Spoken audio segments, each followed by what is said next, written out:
Okay, so now, last week we did one-dimensional motion on a line, and we solved it completely, and we found out that there's only one thing that you need to know, which is you have to find the fixed points, the stationary points, and you have to classify them as either stable fixed points, stable stationary points, or unstable. And the motion is you start at some point that's between two fixed points, and they have to be, one's an unstable point, and the next, and the other side is a stable point, and you flow from the direction of this unstable toward the stable, and at time equals infinity, you wind up at the stable fixed point. And that is the end of the story, and we have solved all that. And now, so what else is there to say? As I hinted at the end of last time, the only thing that there is to say is, well, if your system depends on some parameter, now you tune the knob, and all of a sudden the number of fixed points changes, or their quality changes. They somehow go from stable to unstable or something. If something happens to the fixed points, it's the only thing that can happen. Otherwise, it's just you draw the fixed points and you know everything there is to know. And the only thing that's interesting is how that picture changes when I turn the knob.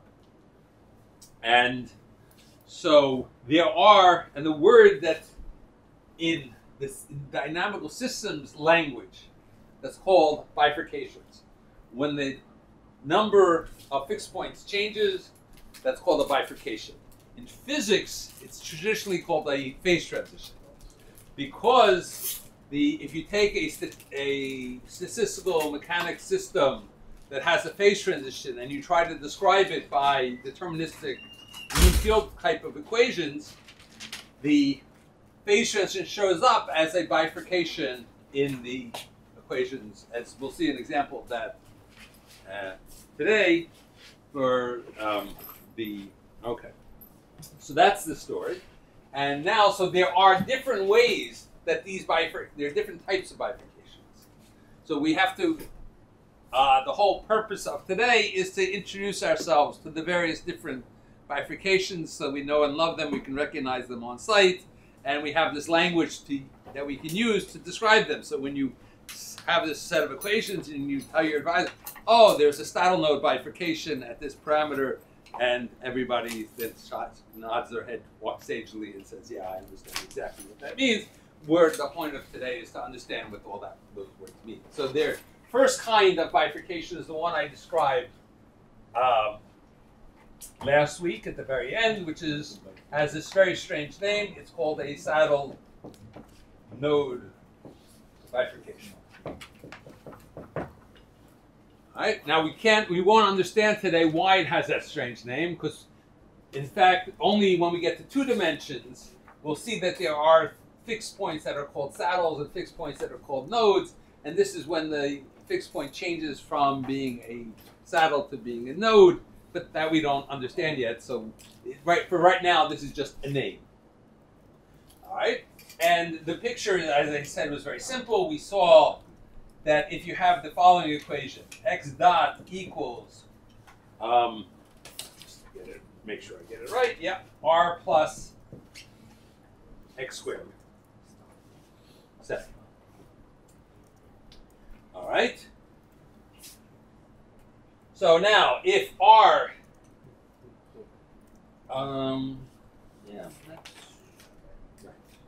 if r is negative, what happens?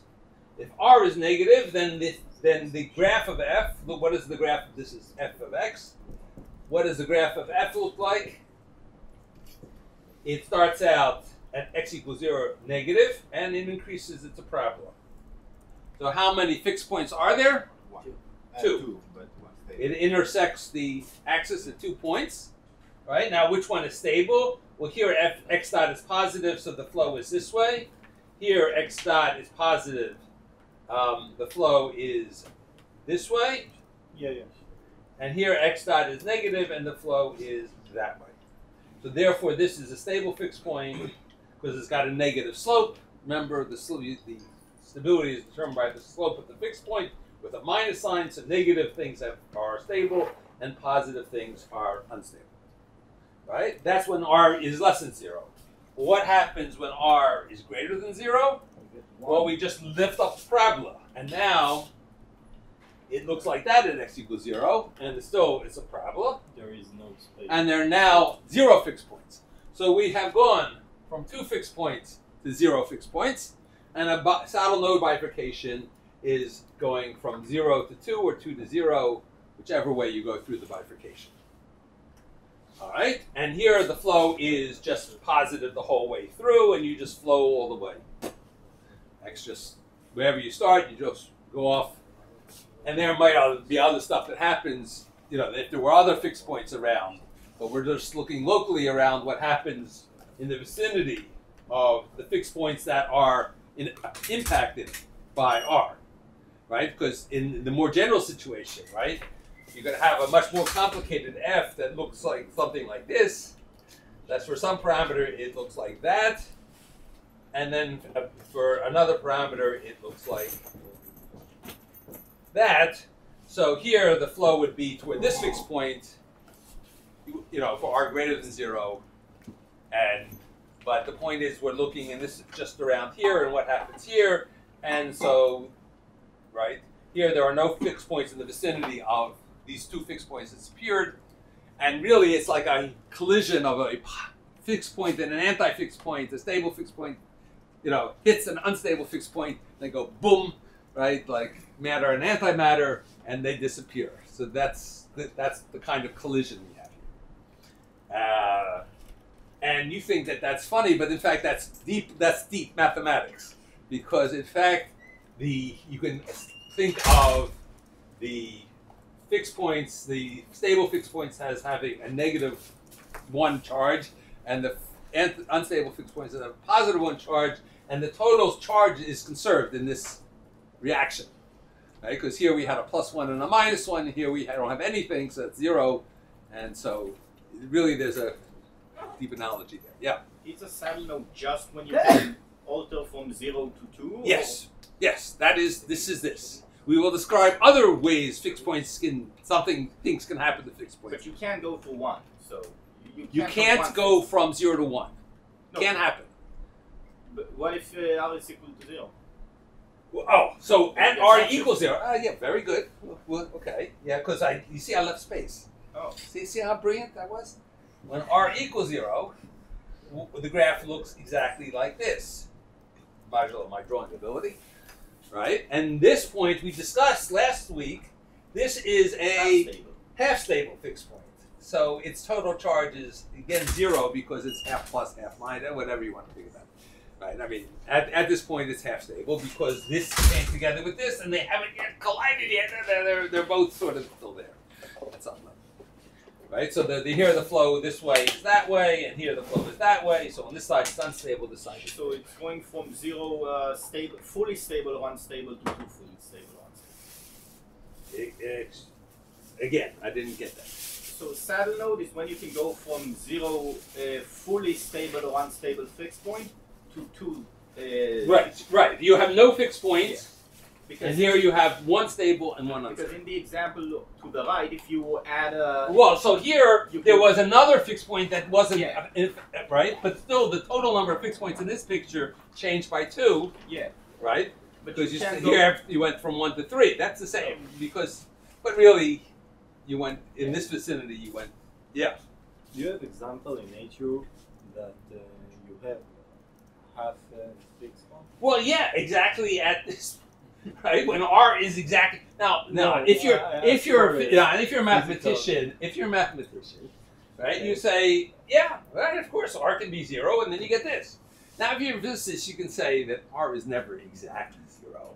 R can be, because you're turning the knob, and R can be, 0 plus 10 to the minus 6, or 0 minus 10 to the minus 6, but it's never going to be exactly 0. So this is like this is a mathematician's delight, but you don't really have to worry about it, right? Because it's not going to be exactly, you're never sitting at the phase transition point. You always can be arbitrarily close to the phase transition point, but you're never going to be exactly there. So that's something for mathematicians to worry about. We don't right now need to worry about that. But, okay. All right, excellent. So now another concept that we need to understand is the way is what's called the bifurcation diagram. Because what's important in the end of the day are the fixed points. And the question is, what happens to the fixed points? We don't need to see the whole function f, right? We've abstracted the function away because we only care about changes of sign of f and stuff like that. So what we're going to plot is we're going to plot the fixed points as a function of what we call the bifurcation parameter r. Right? Now when r is negative, there are how many fixed points? 2. Right? And they lie on, here is very simple, they lie on a parabola. So, and now the positive fixed point is unstable. And so the tradition is to do that with a dashed line. And the negative fixed point is the stable one. Like that. So this is unstable, and this is stable, right? And so we have, at any value, as r gets closer and closer to 0, the 2 fixed points come together, they collide, boom, and on this side we have nothing, right? So that is the bifurcation diagram. And if you want to think about the flows, of course the flow is from the unstable to the stable, as long as there are, right? The flow here is out is up. The flow here is up, which is toward positive x. And the flow here is up as well, and toward the stable fixed point. Right? So that encompasses everything there is to say about the story. It's a function of x, right? It's a function of r. Yeah. Sorry. X is a function of r. X star, if you will, or x as a function of r. The stationary points, right? So there are more than one. It's a double branched curve. Or In the y-axis, it's x, no? No, it's x star. It's the location of the bifurcation of the fixed point. These are the locations of the fixed points, right? At this value of r, there are 2 fixed points here and here. Right. This is unstable. That's stable. That's what we're trying to show. That's what this picture is trying to show. Okay. What else do we want to say about the it? bifurcation diagram shows the fixed points as a function of r.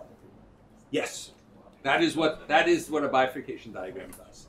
It maps, shows you how the fixed points move as a function of r, and in particular how they are created, destroyed. Yeah. Is it similar to the bifurcation diagram of the logistic map, with the recursive equation of xn plus 1 equals r xn times 1? That's not a differential equation. We're only right now. Right. Later, at the end of the course, we're going to talk about maps. But right now, we're only talking about differential equations, right? So let's put that question aside for the moment. There's a concept of stability and unstable. There are fixed points of maps and unstable and unstable fixed points of maps. But this is not a map. This is it's a differential equation. It's an infinitesimal map, right? You go from time t to time t plus delta t, right? That's what f tells you. Yeah. So in the right side of the graph, There's nothing. Yeah, there's nothing. So what? You don't. There are no fixed points. No, So but the flow why do just you keeps have going straight up. The arrows like. The arrows is the flow in x. So the flow in x is just positive everywhere here. Because x dot is positive. No, I understand, but it's in this axis. It's not like x dot. True, but It just it's like a. yeah, but okay, but you can. This is a function. These are x's, right? So where you're flowing to the fixed point if there is one, right? So the flow is toward the fixed point if there is one, which is here. זה נישוב עדיין כזה.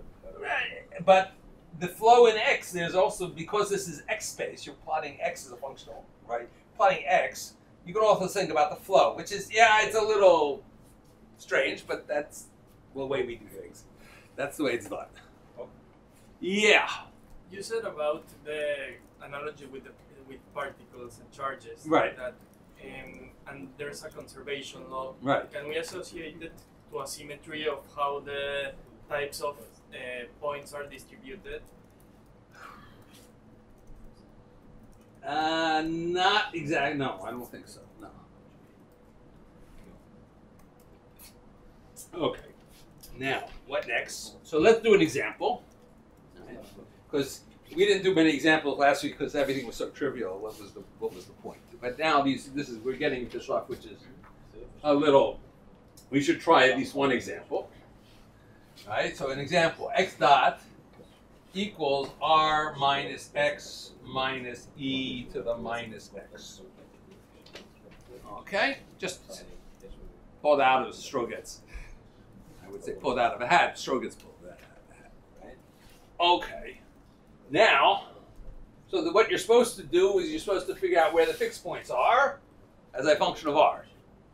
Well, that's a little messy, but really we don't need to do that. But how would in principle we could do that, but it's much simpler. Life is simple when you draw pictures. What? That's not kiruv.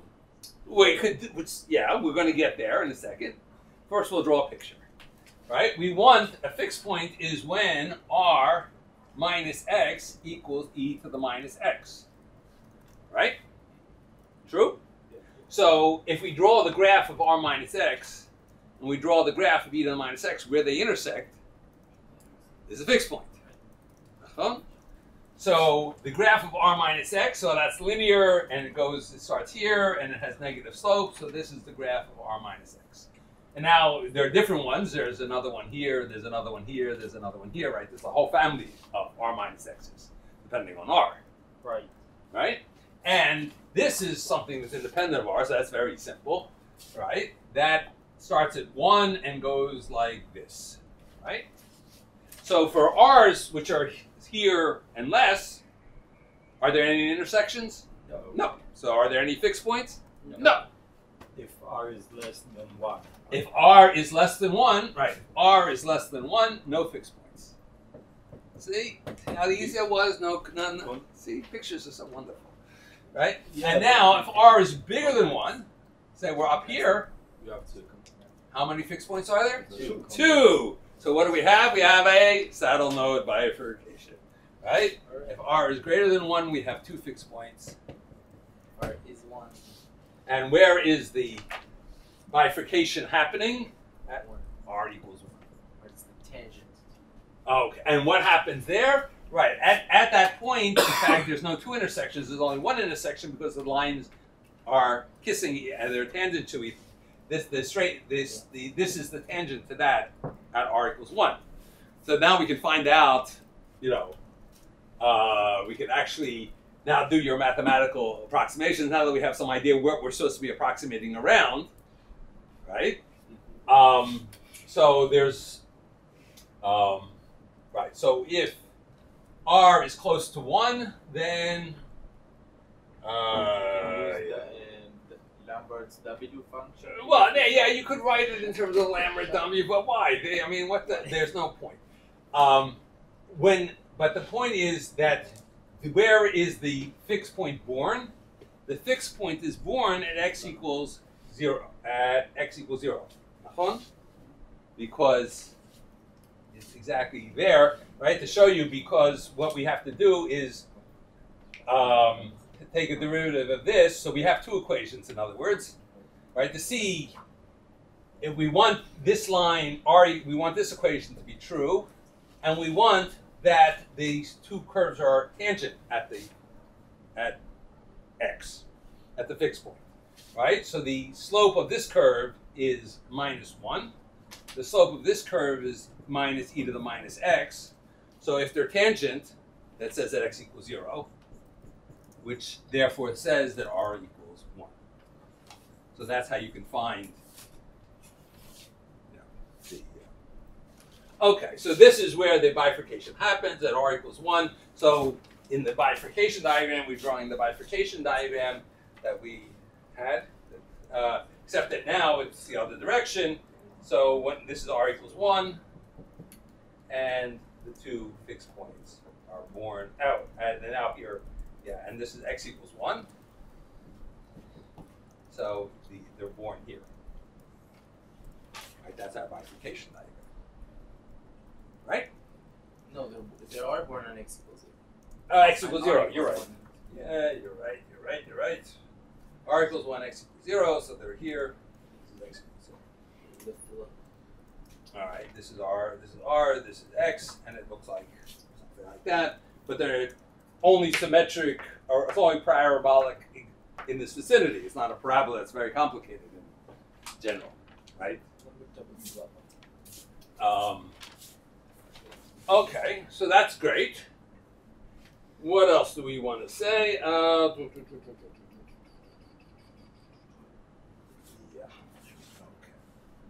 So the other thing that one can say is, well, in general, we have any function, right? F of, in general now, is f of x and r, right?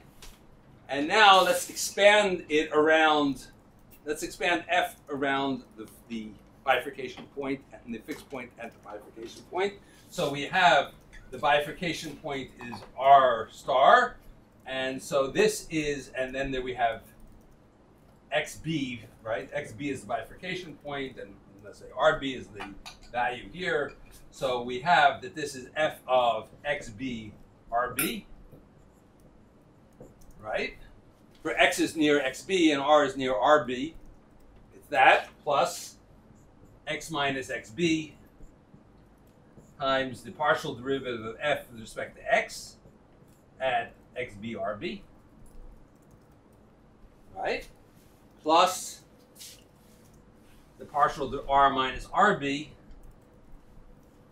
times the partial derivative with respect to r at xb rb. And then in principle, and we have, in fact, the higher derivatives, and the only term we actually need is the second derivative, second partial with respect to x. And we'll explain that in a second.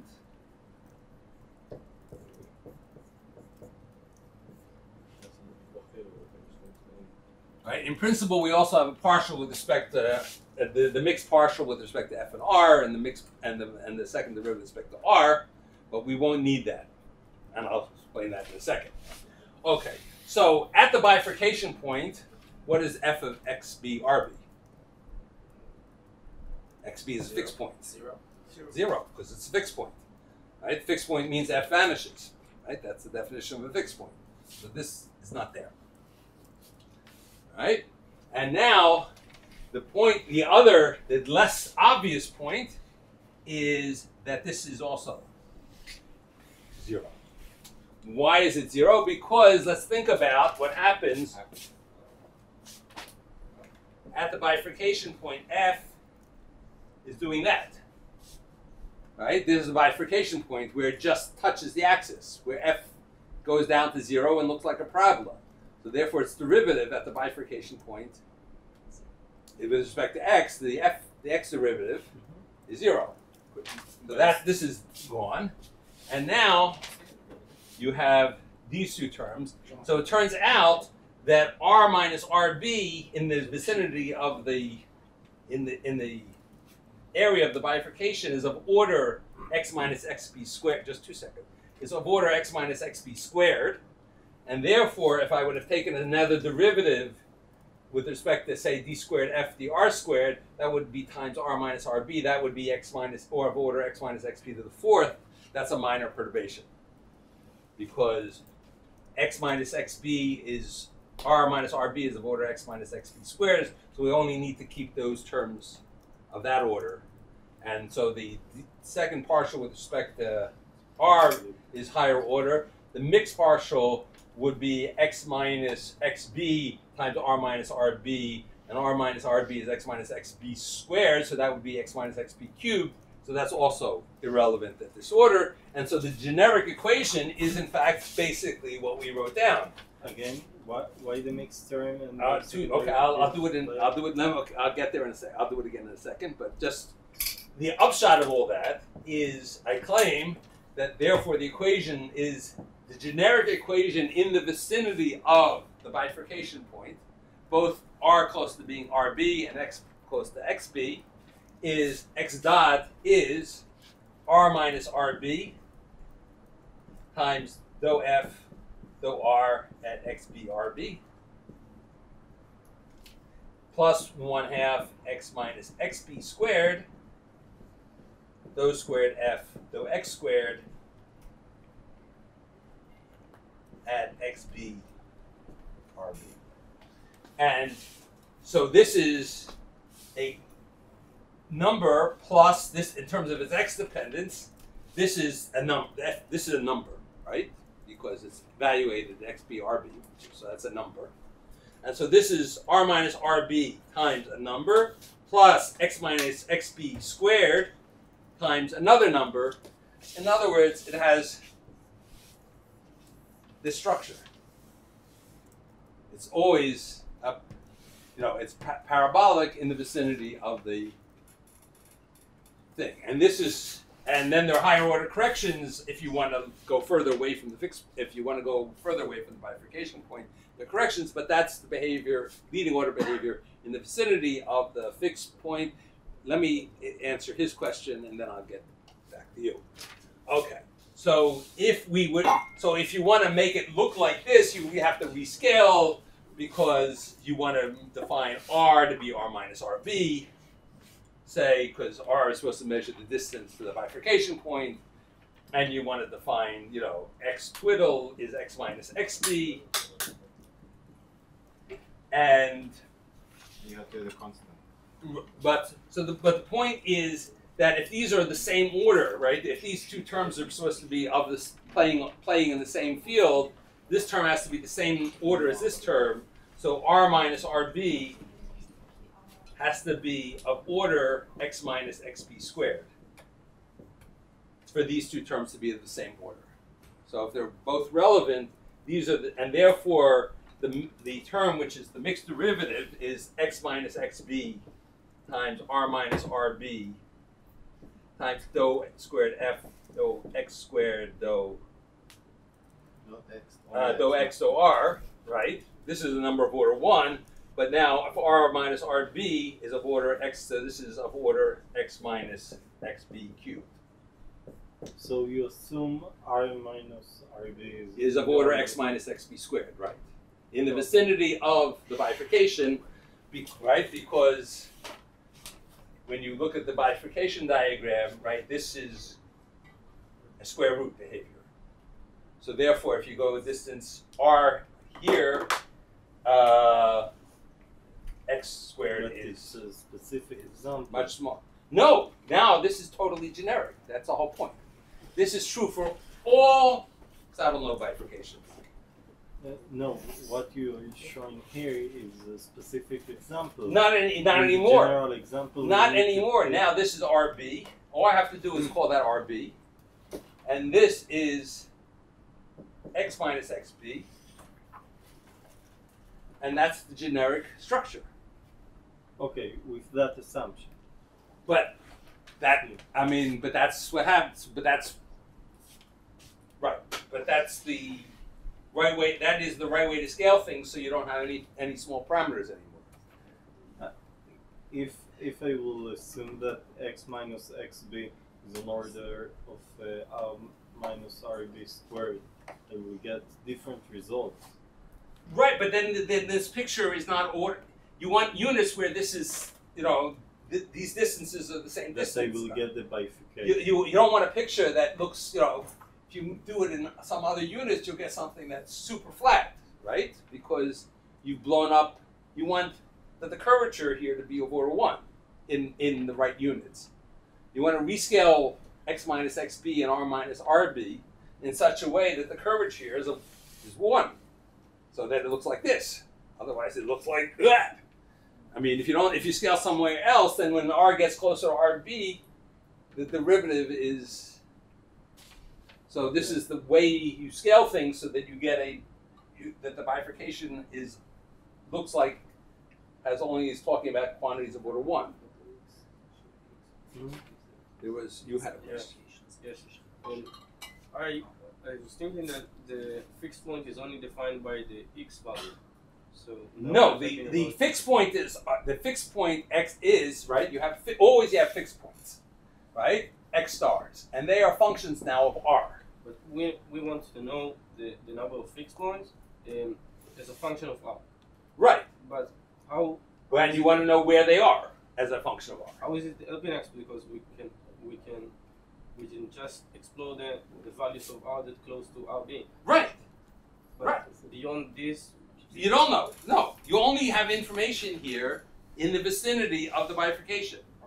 You don't know what happens, but what you know is that as long until you encounter another bifurcation somewhere out there, right?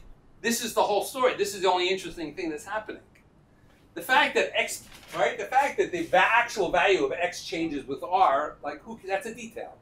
Who cares? Right? What's important in terms of the overall organization of the system of where it's headed to and stuff, right? It doesn't matter whether it's headed to 2.25 or 2.35. That's a detail.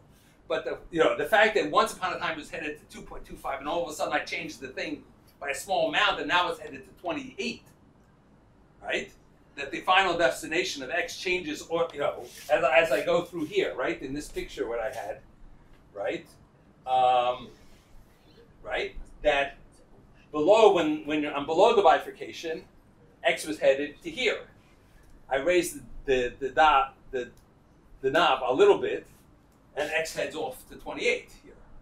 Right? That's an important thing. I'm concerned about the like a case of like in the case we saw, it went from 1 point to 2 points. Like, No, it went from 2 points to no points. 2 points to nothing. There are no fixed points in this vicinity. The total number of fixed points, whatever the other fixed points they just move a little bit when I change r, right?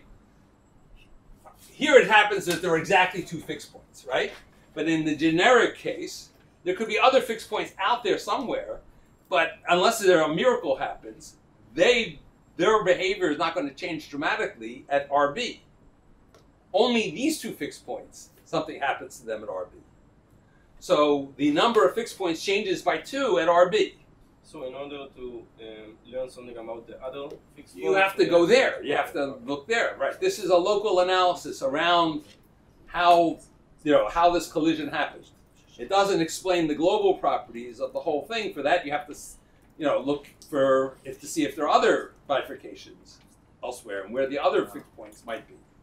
That we can't. I'm not telling you, because that's not universal. See, we want to make statements that are true, and the statement that the bifurcation diagram is has this parabolic shape, and the way the fixed points meet is in a parabola kind of way.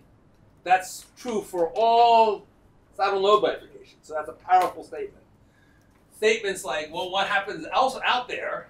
That depends on the problem. And so that becomes less interesting because we can't say anything about it unless we have a particular example. Other questions? Yeah. And why is r minus r be proportional to? All right. What the curvature, right, is, if you will, these are numbers of order 1 typically. The curvature of this parabola, right, is how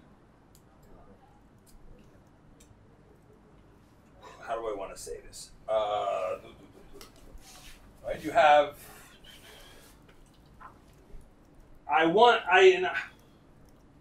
If I rescale, in other words, if I rescale x minus xb, I define y to be x minus xb divided by the square root of r minus rb. Right? Say I did that. Then what I would find is that y dot, right, is x dot over square root of r minus rb. Did I do this right? Let's hope I did. No, I didn't. Y dot is x. Okay, let's see. And x dot was what? Was r minus rb. Right, times some number plus 1/2 another number times x minus xb, which is y times r minus rb. squared. Y squared times R minus RB. Right? And now if I rescale time by R minus RB, I get that Y dot in the is a number plus a number Y squared. So you see, I was able to rescale out every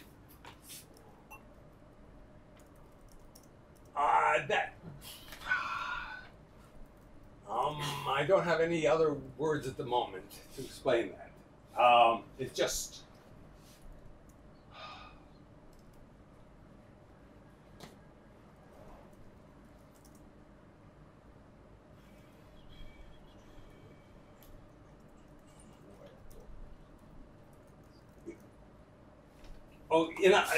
in other words, if I'm at some distance here, right? Then this distance is a square because this is a parabola. This distance is a square of that. So this is a small thing. This is that small thing squared. So what it really looks like, right, is.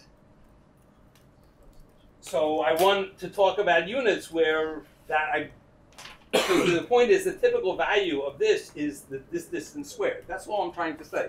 The typical distance of x minus xb is, and because when I want to think about the higher order terms, right, if those are going to be, as I said, the next order term is this, and since x minus xb is typically, right, the fixed point here is typically of order, for distance r minus rb, this is r minus rb squared, this term is r minus rb cubed, and so it's small compared to r x minus x.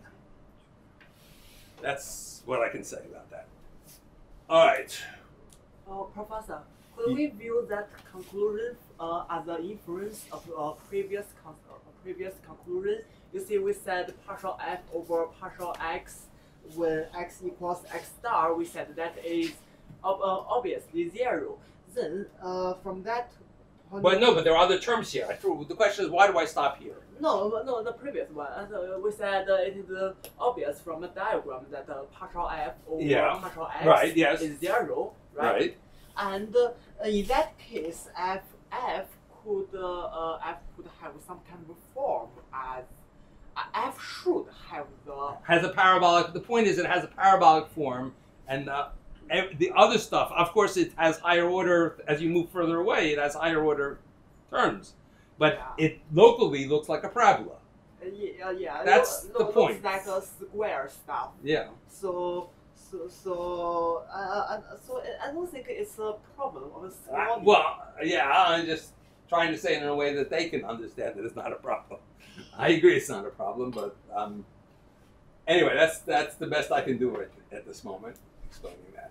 So let's move on, and maybe you'll get more comfortable as we go along in life. Okay. Yep. Next. Okay.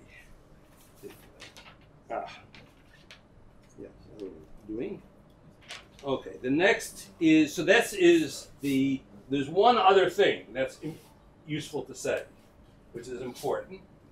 Say that R is small, R is close to RB in this picture, right? So the parabola comes very close to the axis. That has an implication, because what is the speed of, okay, so it goes right through here, right? It's going to slow down dramatically. But it's going to slow down dramatically because we're close to the bifurcation. So even if we're not at the bifurcation, we're past the bifurcation. So there's no fixed point. But nevertheless, it leaves a scent behind. The fact that we're so close to the bifurcation means that it takes an awful long time to get through this area. Right? How long does that take? So we can calculate that. How does it depend on R minus RB? Right? So the picture is, we have the equation x dot is R plus x squared, right? That's our general picture. R is very small. And R is very small.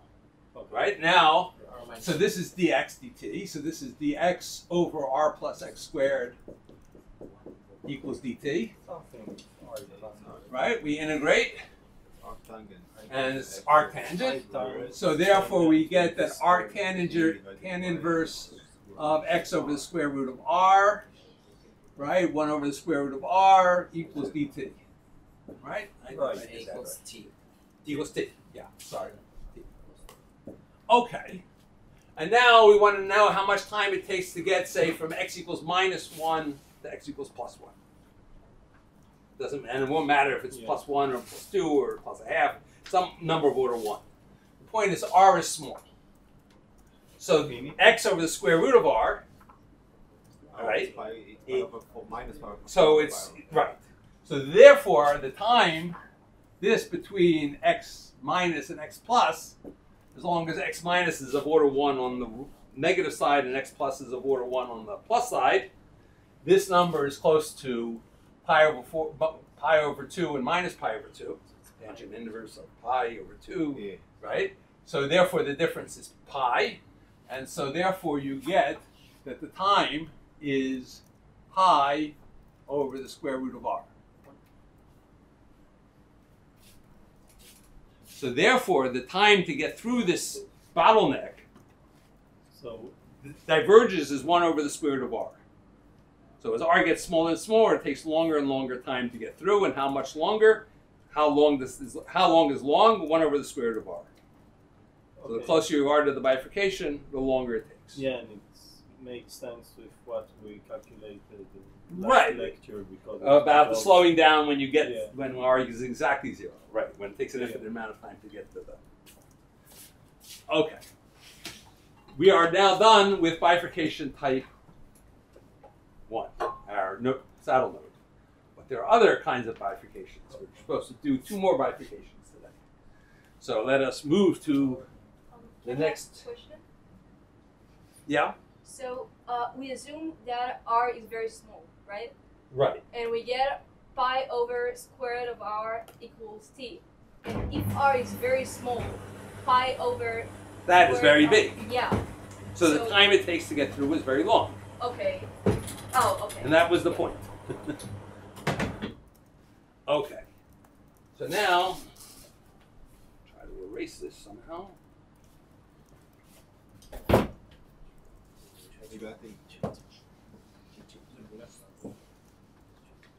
Okay. Bifurcation number 2 has a simpler name.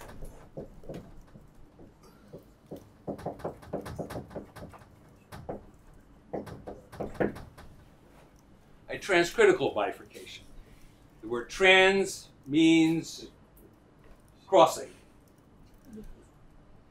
So what does this picture look like? So the generic picture of it, the generic example is x dot equals rx minus x squared. All right? Now, where are the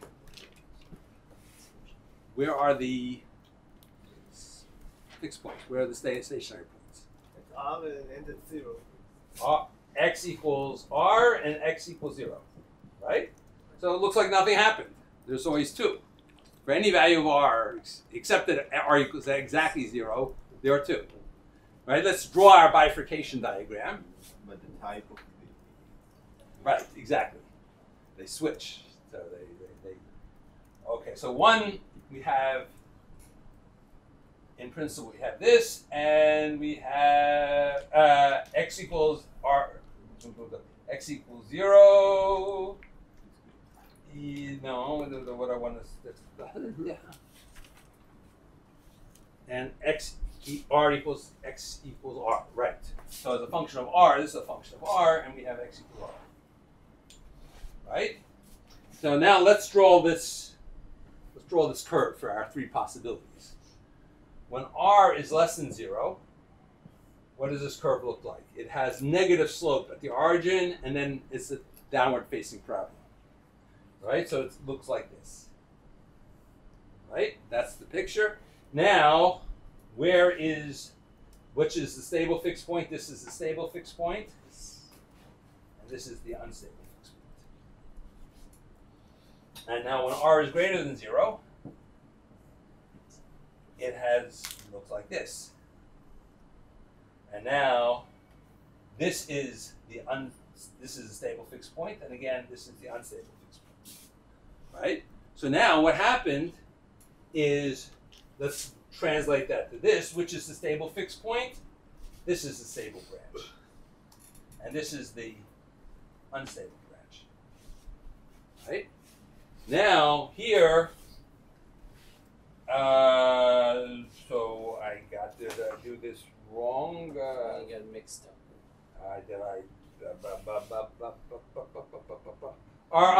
R is...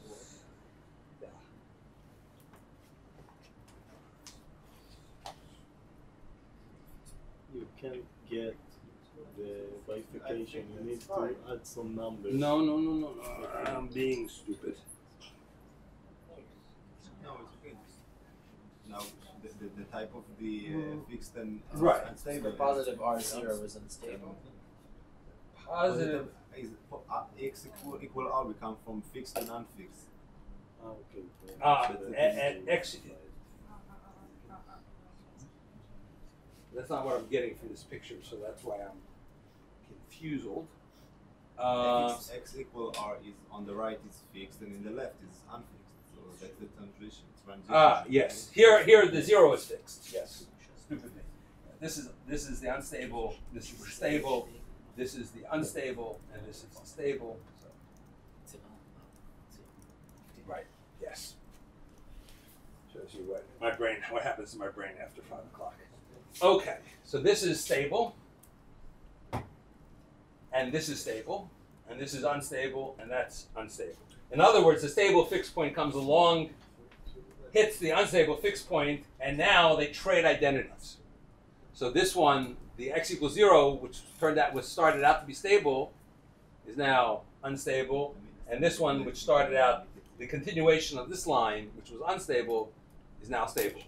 So at the crossing, they switched their identities, and that's the transcritical.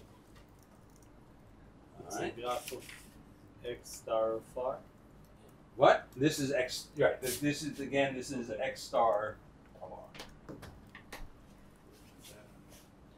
Okay. And the flow again is toward the stable. So it's down here, because when r is negative, then this is, and x is positive, the flow is down, and this is up, and this is down, and this is down, and this is up, and this is down. Right. So the top one is always stable, the bottom one is always unstable, but the analytic, the continuation of the trajectory of this fixed point, if you just follow along the trajectory of the fixed point, it goes from stable to unstable. And so that's called transcritical, because it crosses. Why is it linear? Oh, because I choose a simple example, right? And in general, but in the vicinity of this crossing, I can always think of them as being linear, right? However they cross, right? I have this thing crossing this thing, right? In the vicinity, if I look closely enough, they're always linear, generically speaking, unless something weird happens, but they're always linear. Okay. So that is the transcritical bifurcation. Can I ask a question? Yeah, sure. What if it was x to the third and not x cubed? It will be that's a totally different question. totally different. That's the next one. Okay. That's a spoiler alert. Okay. We'll get there. All right. So an example, just to make ourselves happy. X dot equals r ln x plus x minus 1. Okay? And now,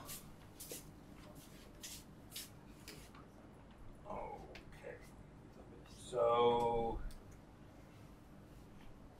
notice that when x equals 1 is always a fixed point. Right. right? So therefore, right, x equals 1 is always a fixed point. So if I claim there's a transcritical thing, the other one has to be, it has to happen in the vicinity of x equals 1, so I can expand around x equals 1. All right, so I get, so if I write x equals 1 plus s, say, right, I get log times log of 1 plus s is s minus s squared over 2, right?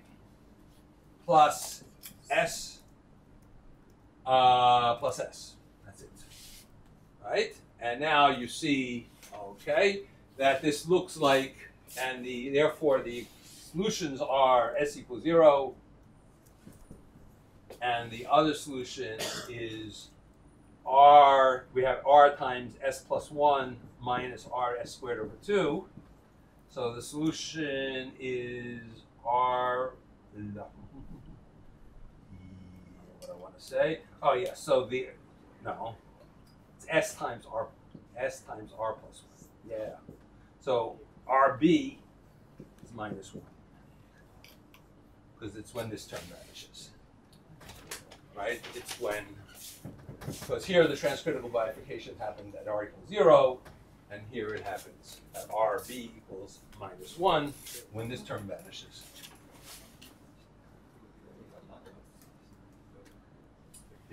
Right? Because the solution is that s equals r plus 1 over 2r plus 1 over r, right? So, and this equals 0 when r equals rb equals minus 1. How that answering the question about so therefore there is a extended transcritical bifurcation here, right? And in the vicinity of the transcritical bifurcation, the equation, the two roots are, right, x equals 1 and x equals 1 plus 2 r plus and 1 plus 2 r plus 1 over r, where, so near r equals minus 1, this is but linear near r. What I asked is more complicated because What? what I asked with the x to the third. Oh no! If this is x to the third, it's a whole. No, it's a whole different story. That's not a transcritical bifurcation, as we will see in just another minute. Okay. Hold on to yours. Okay, so that's the transcritical, and now we get to number 3, which is the. Are we happy now? Yes. Excellent. I always like when people are happy. Now let's see what the difference of a number makes. Okay. So now let's again draw our pictures. Right. When r is less than 0, this is okay. Right. When r is less than 0, then therefore this has negative slope here. And it goes down here and goes up here. And how many fixed points are there when r is less than 0? 1. And it is stable or unstable? Stable. Stable. Because it's got negative slope. So therefore it's stable. When r is bigger than 0, what happens? We have positive slope here, then it has to turn down because it's got to go to minus infinity. Here it's got to go to plus infinity. How many fixed points are there now? 2, 3. No. 3. 3. Count them 3. Because it can't change by 1. It's got to change by 2. Right. So this is a different bifurcation, and it's called a pitchfork bifurcation. And we'll understand that in a second when we draw the bifurcation diagram, because where are the roots? The roots are x equals 0 and x equals plus minus the square root of r. So x equals 0 I know how to draw, that's this. And plus minus the square root of r is that. Yeah. Can we analyze the type with the complex poles of the function? I don't think so. Not that I know of. Why? I mean, Since, for example, any polynomial of order n has n roots on the complex. but not all functions are polynomial. So that's great for polynomials. And we're not interested in complex roots. We're only interested in real. We're doing physics, so we're still on the real numbers, right? X is of some variable like temperature. We don't want it to be complex. Right. So no, complex analysis is not really going to help us here. Yeah. No, just stretch bar. Oh, okay. So this is, in English, if you turn it this way, that's in English it's called a trident or a pitchfork. It's what you use, there's a Hebrew word for this thing. Kilshon, right. It's what you use to, the pitchfork is you use to move hay around, right? Like that, that's how you shovel hay with a pitchfork down the farm. Which I have so much experience in, right? Okay, so this is a pitchfork. And now this one, we said this one was stable. Right? We didn't talk about these yet. This one has negative slope, so this one is stable. This one has positive slope, that's unstable. This one has negative slope, it's stable. So therefore, this stable branch, these are stable branches, and this is an unstable branch. So the stable branch becomes unstable, splits into three now, two stable branches. And again, so the overall index was -1 here and stays -1 here, right? It's 1. What? Stable is 1. Stable is -1. It depends. You can call whatever you want. That doesn't matter. I don't know what the tradition is. I don't even know. But it doesn't matter. It's just the tradition. All right. So that's the pitchfork bifurcation. And it's a 1 to 3. Okay? Now we get to do a sort of pseudo-physics here. Our example is taken from physics.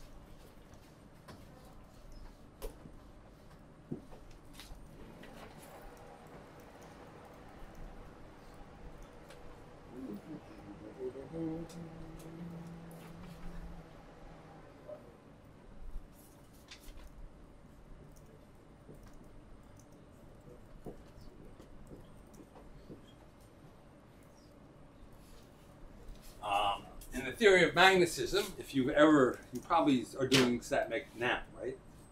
So, but in the theory of magnetism, this is called the Curie something equation or something like that, and describes the dynamics of a magnetic field, of the magnetic field of a body.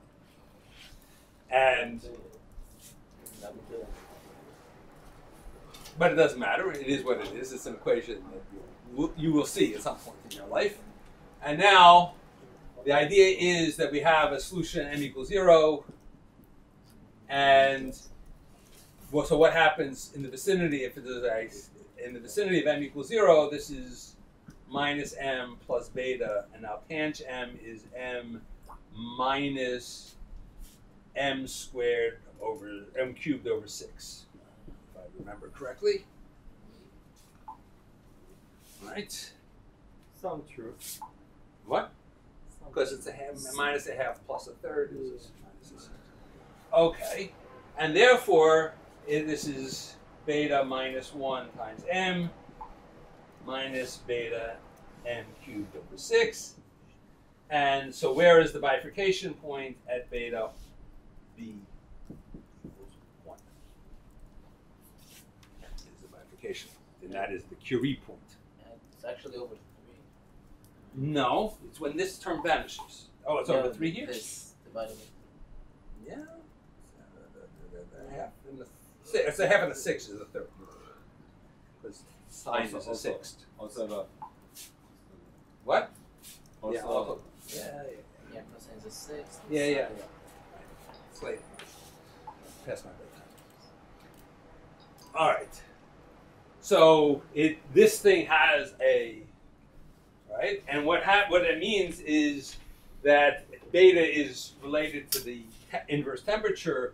So when you have low temperature, then the magnetic field is driven to plus or minus the square root of beta minus 1. And when you're above the critical temperature, then the magnetic moment is 0. So as you dial the temperature, in fact, you get this transition. And then the question is, well, which way does it go? Well, it depends on whether you started out just a little bit above 0, or so some fluctuation, some noise in the system determines which way you were started out, just a little bit above or just a little bit below, and then you either go to plus or minus. Yeah, and if you are on top, you would stay there. And right. Okay. And that gives you hysteresis and all that good stuff, and there's a whole story there. All right.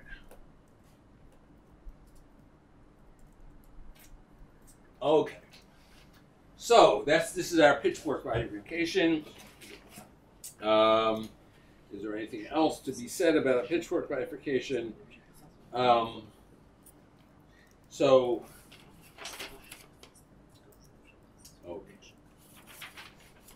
And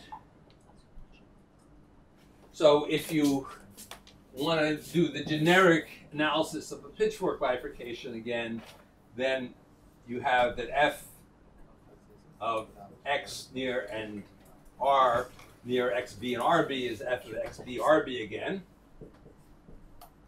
And now this is 0 again.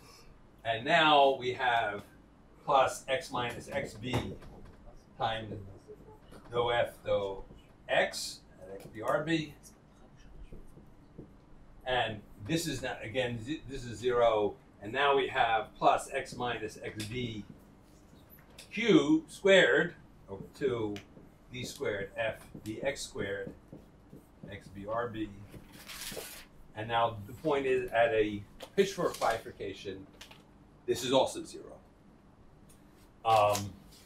And the reason is typically because of symmetry. But because if like here, f was an odd function around 0, so therefore the second derivative is also odd around 0, and therefore that's why it vanished. And then you have x minus xb cubed now over 6.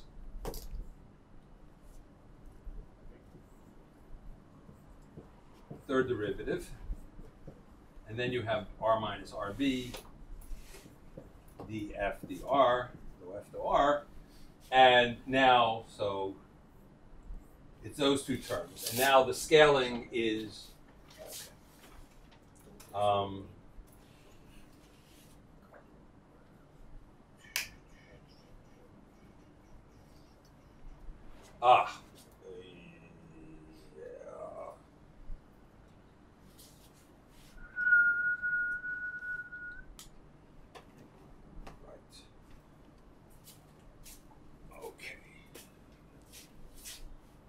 so this term, and this term is also 0, and what you get is, in fact, the term that survives is r minus rb times x minus xb times d squared f dr db dr dx, and that's what gives you this term here. So those are those two terms, is where these things come from. So it's a lot of things have to vanish in order for you to get a pitchfork, and typically the reason all of these things vanish is because of symmetry. Because this is also odd, so this also vanishes at x equals 0, and therefore the thing that's left is that thing. All right, so that's the pitchfork, and how are we doing on time? Okay. Now there's one other thing to talk about, which is a slight variation on the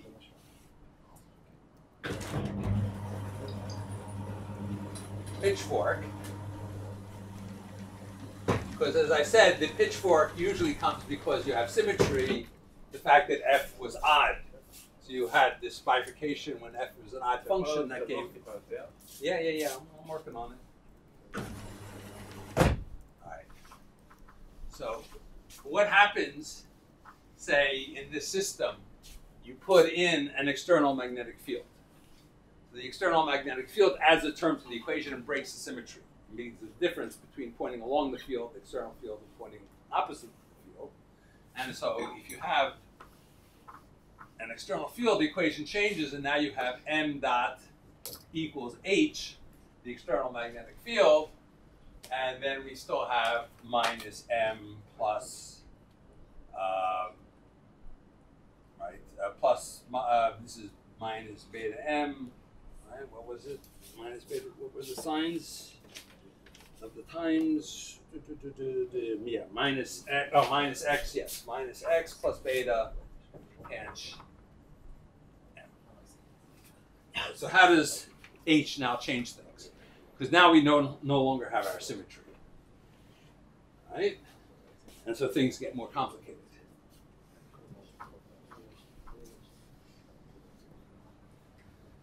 So let's think about a fixed value of h, because we have now two parameters. We have beta, which is our verification parameter, and we have h. Okay, again, move m minus h. Well, so what would happen if h is less than 0? So if h is less than 0, what would happen? Then what does f look like? Then this is h, that's a negative number, okay. And then we have minus m plus that, so it's a negative number here, it's got a negative slope, and it looks like that. Beta is less than 1 or bigger or more than 1? It doesn't matter. That's the whole point. It's better because then the slope is positive or negative.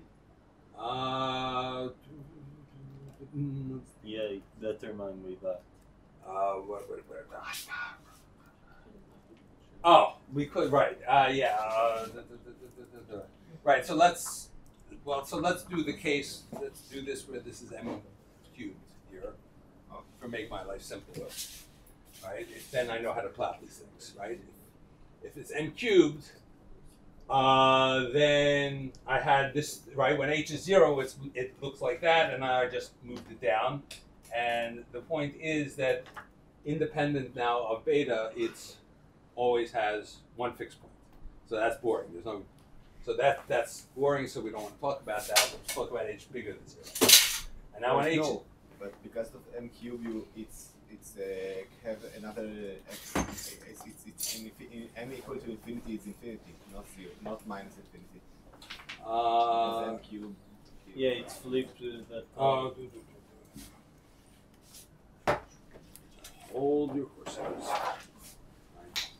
Just flip it. Yeah. The point is on the right, right. on the left. So.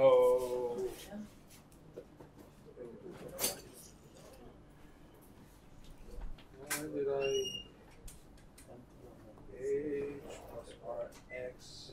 Oh, yeah. Right. What the one I did? Yeah, the one I analyzed is plus m minus m cubed. No. Yeah. Minus m cubed. Oh. Beta. Yeah, right. So yeah, here. So I put the r. I put an r here instead. Okay. So now let's hope that now it looks like this. So my picture now agrees with what I was doing, and because when r is when so.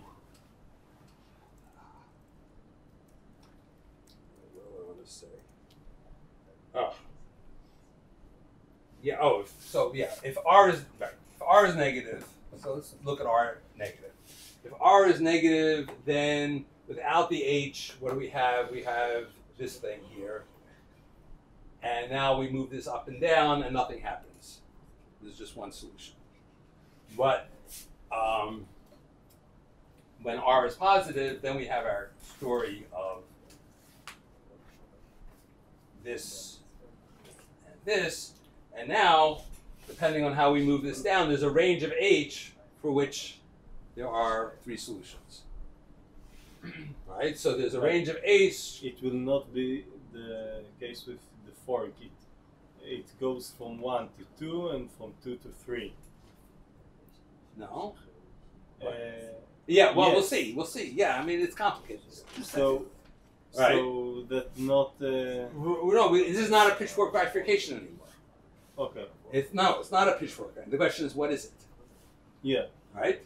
And now, so we have to now think about life. And so we're dealing with it when we have r is greater than 0, we have 3, and typically we have, say, move this up a little bit, something like that. If h is positive, we have like something like that. And this is stable, and this is unstable. And this is stable. Right. Right? And now what happens? As we move this up, these two come together. Right? But this one is unaffected, basically, because we've broken the symmetry. And therefore, when these come together, these two come together before this one. And therefore, that's a saddle node bifurcation. All right, so we have a saddle node bifurcation. And now when we move it down, these two come together. Right. All right? And that's another saddle node bifurcation. These two annihilate. Right? So we have 2 saddle node bifurcations now. And what?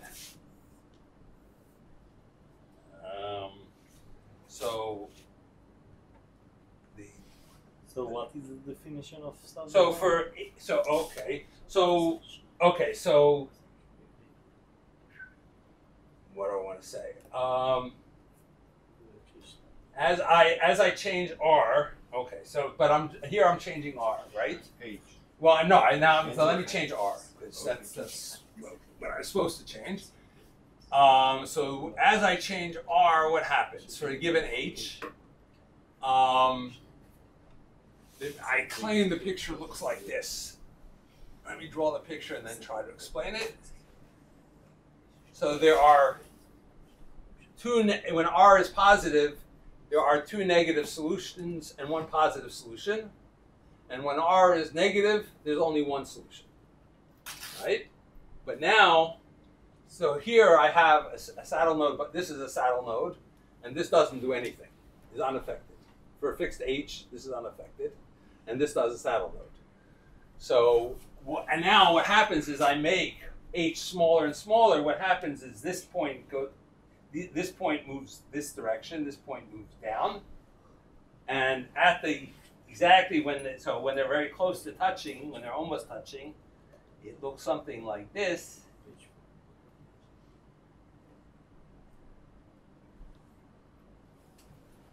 And at r h equals 0, they kiss, and I get my. You can think of I took my pitchfork. Right, this was my pitchfork, and what I did is I took this line and played with that, and now it looks like that. And this curve, I played with that, and that now has moved down here. So I've broken apart the pitchfork into 2 pieces. And I have a saddle node bifurcation and nothing. Right? And another fixed point that just goes its merry way and does nothing. So this is called an imperfect pitchfork bifurcation. Because it's a slightly broken pitchfork.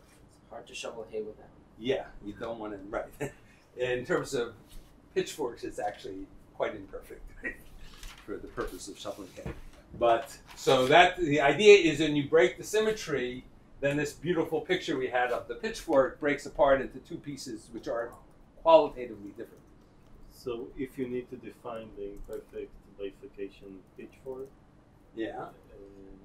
how do you define it?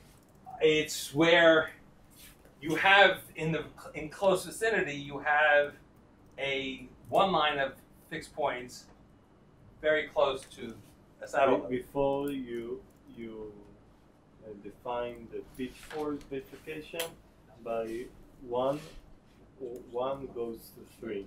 Right. Here you say so 1 goes to 2 goes to 3. No, here no, because up to this point there's exactly 1, and beyond there 3. So because this was 0 to 2 plus 1 is 1 to 3, right? The saddle node is 0 to 2. Add 1 to that. Yeah, but there is. So it's 1 to 3. No, it happens. There is 1 point that. No, at this point, or you mean at this point? Yeah, this is because this is this. Don't think about what this point. I mean, because then you. That's mathematics. Right. That's okay. But if I have this this 1 point that this edge case, yeah, it's imperfect. Right. Application. Right. So normally you get it by starting out with a pitchfork and then adding some symmetry breaking term. Yeah. Because the pitchfork existed because of symmetry. This inversion, the m goes to minus m, x goes to minus x symmetry, and now you've just broken it slightly, and it's right. If h is 1, then you just you don't you just call it a saddle node. In most cases, you don't have that much symmetry, and you want to break it. Right. Okay. Right, because there's always some stray magnetic field lying around, so there's the symmetry is always slightly broken, and you want to know what effect that has, and it destroys the pitchfork. In fact, you can talk about also what happens if you add this term instead, which is another way to break the symmetry. Yeah, but and then it breaks apart differently. Very cute. You are yeah. Then what happens is you get, if I remember correctly, you get something. Yes, you get a very nice picture. You get what happens is you get and now x equals 0 is a solution always. M equals 0 is a solution always here. So this is a solution. And now what you get is you have a saddle node bifurcation here. And this is a transcritical bifurcation. A slightly broken pitchfork. So again, what you've taken is you've taken the curved part of the pitchfork and slid it off axis. And that's a different way to break the pitchfork. Also not useful. Okay. Well, slightly more than 2 pieces. All right. So where are we? Okay. So that's chapter 3 of Strogatz, and in 5 minutes we're going to do chapter 4. Chapter 2. Chapter 2 was last week. Chapter 1 was we did last week. We did chapter 1, which is the introduction. That was the first 20 minutes of inspirational talk, and then there was. The rest of it was chapter 1. Right? This is 2. This is chapter 3. Okay. And now chapter 4 is a really very simple thing but he puts in lots of examples, so he makes it into a long chapter. But really, it's a very simple idea, so we can dispose of the idea very easily. Which is so far we've been motion on a line because it's 1D motion. But if you think about it, you can also have a kind of 1D motion, which is motion on a circle. Right? Now, we actually did that last week because we did the case of x dot equals minus sine x, right? Or plus sine x or something, right? We did something like that, or? Yeah, we did plus sine x, right? And that is, in fact, if you just call this theta here, right? That is an overdamped pendulum hung upside down when you measure theta, right? Where you're measuring theta from the vertical, and so this 0 is an unstable fixed point. That's what we discovered, right? Because and we asked the question: if you started at pi over 4, which was here, what happens?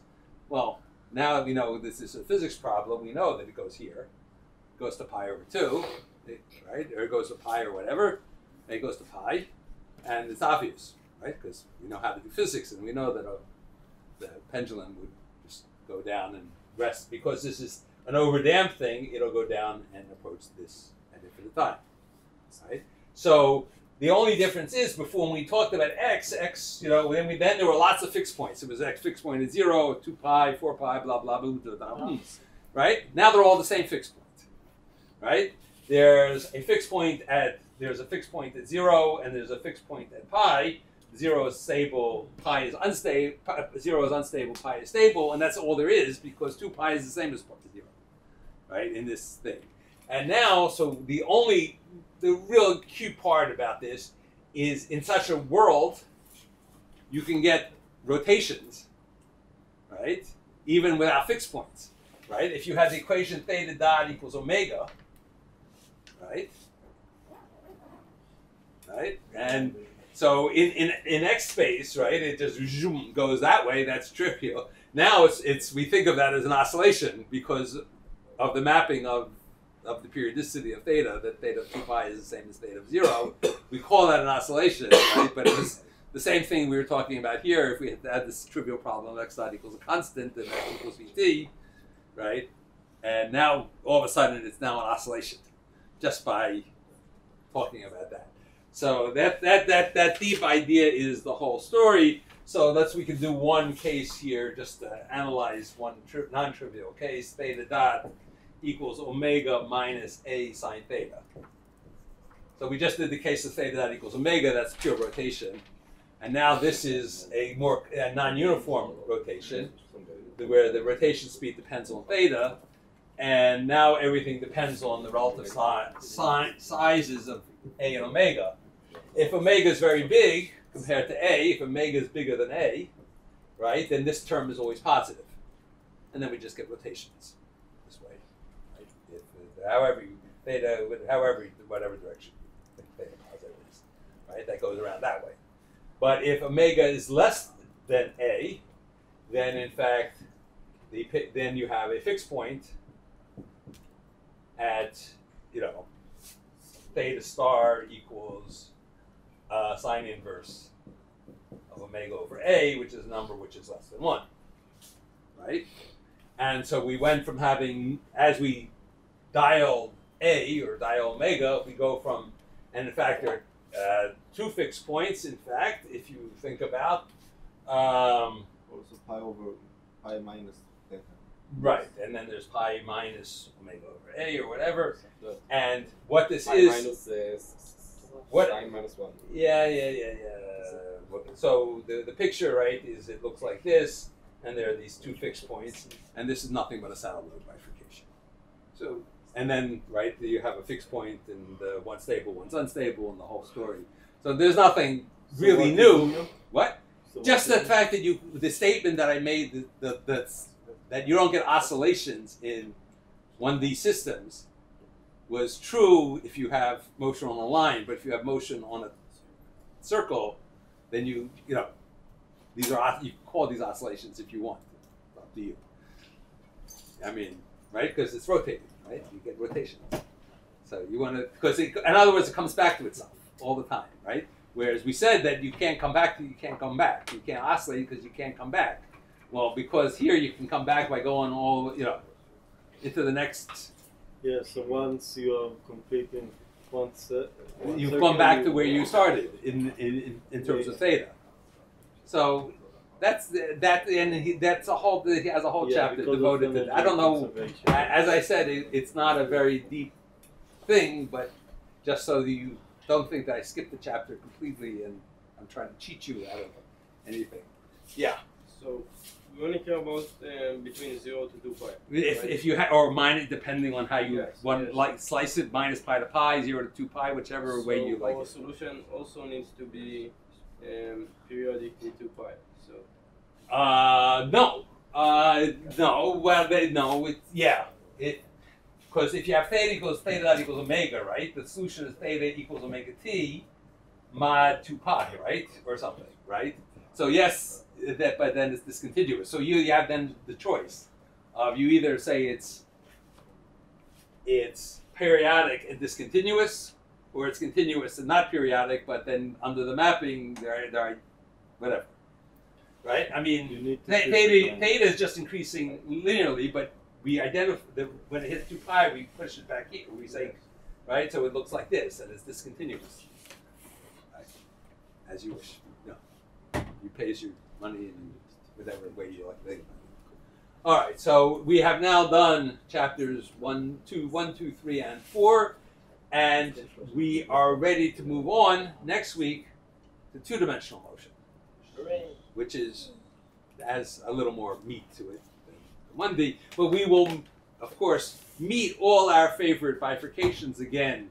Not maybe next week, maybe the week after, I forget. But we will meet all our favorite bifurcations, and then there's one new bifurcation that we have yet to meet. Will we add more useful pitchforks? No. We will meet Mr. Hopf's bifurcation. There was an Austrian mathematician called Hopf, H-O-P-F, and he has a bifurcation. It's from the Poincarean What? theory. It's from the Poincarean Yeah. Oh, sure. All right. Hasta la vista.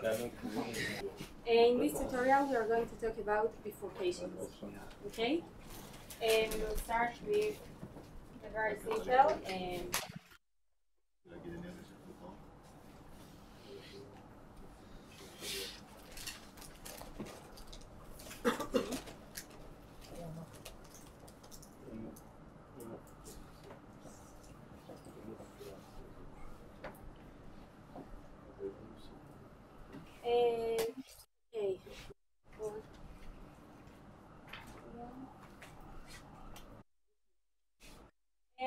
So I assume you studied in the lecture, right? The Salon of bifurcation. It actually talks about a fixed point that depend on some variable disappear. Okay, appear and disappear. And so we will see the simple case of x dot equal r plus x squared. Right, so we have 3 cases. Okay, when r is lower than 0, we have this situation. Okay, that here is this. This case has actual applications. I mean, it's if it has applications in some physical. באיזו מערכת פיזיקלית, יש לזה שימוש? Yes. איזו מערכת? So for now I don't have something like in Shlof. I don't know how to say it in English. But yes, look at the book. You give the examples. Okay, so when r is lower than 0, right here is r, of course, right? X dot and x. We have 2 fixed points. Right, this one is what type of? Stable. Great, stable and Stable. unstable. Great. In the case of r equals 0, what we have? Half stable. Great, half stable. Right, this is going to the right and this is also, so we have half stable point. And in the last case, what we have? No settle. Great, we have no fixed point. Okay? Okay, so let's see it mathematically. We have f of x and r equal to this, right? We want to find fixed point. So let's equal it to 0. So we have x star is plus minus root of minus r. Okay? So first we see that we have fixed point only when r is Negative. great, negative or equal to 0, right? As we saw here. Okay, now what type of fixed point? So let's derivate. It is 2x, right? So we have plus and minus, right? That means that this is Unstable. unstable, right? And Stable. Okay. Match. Fine. Okay, so in total we can draw the bifurcation diagram.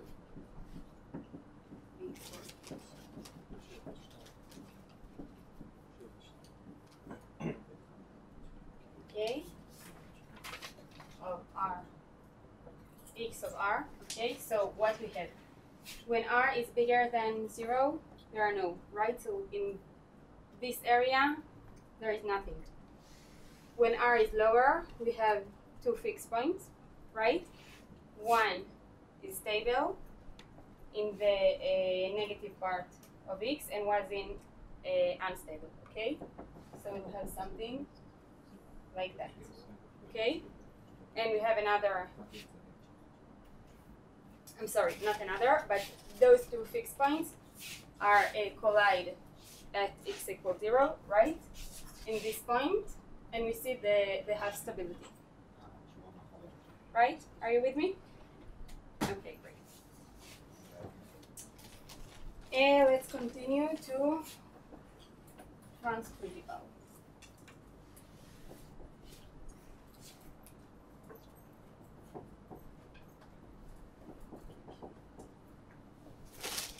Okay, in this type, we're talking about fixed points that change their stability, but the fixed point always exists, okay? It does not disappear. So in this case, we have a simple case of Rx minus x squared, okay? And this looks like, we have again 3 options.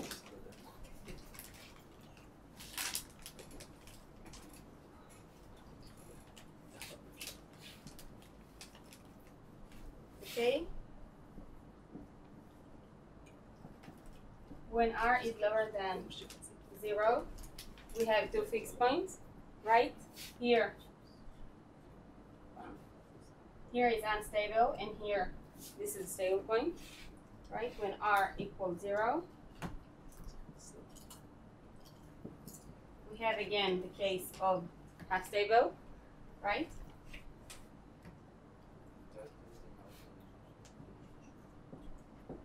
And when R bigger than 0, we have again 2 fixed points. When this is the stable. Okay? Let's write it again mathematically. So it is f of x and R is this thing equals 0, so the fixed points are 0 and R.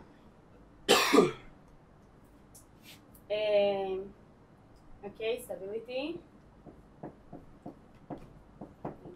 Minus 2x, that means R when this and minus R, this case, right?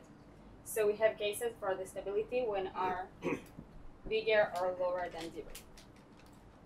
Okay, let's write. Let's go here. This is R and this is X. When R is bigger than 0, we have 2 fixed points, right? One at X equals 0 on the line, and one on X equal R. Okay. So when R is bigger than 0, what will be the stability of that point? Stable or unstable? For positive R? For positive R? It'll be stable. Great. So we'll draw Wait. stable. It's negative. But we said R need to be less or equal to the... We are in different cases. Oh. They're wrong. Okay, so we draw a straight line, right? And the second point we have on X, right? When X star is 0. So this point will be? Unstable. Great. So we'll write like this. When R is lower than 0, great. Swaps. So this stays straight line and like this. Questions?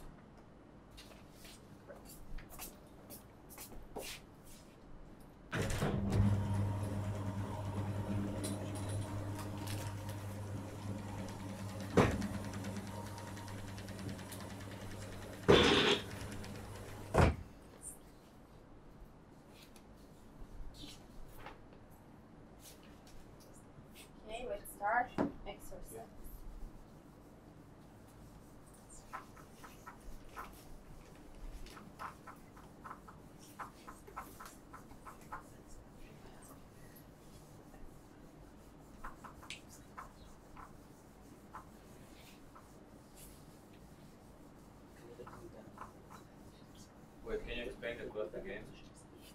The graph itself, can you explain it again? Here? Yes.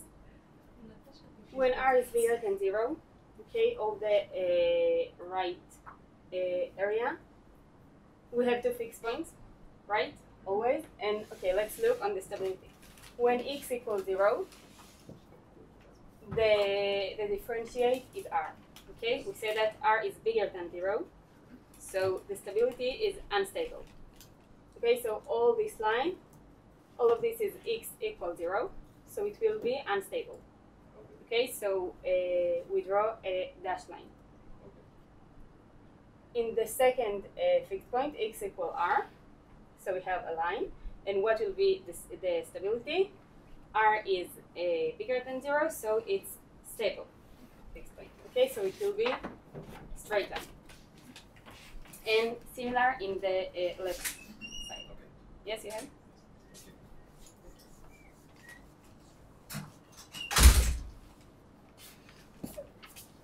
Okay.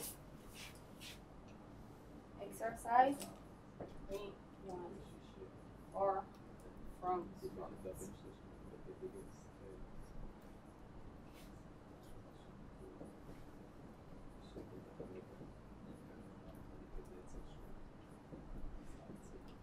okay, we have this system and we need to solve it, okay, to find all the fixed point, the stability, and the bifurcation, and draw the bifurcation diagram.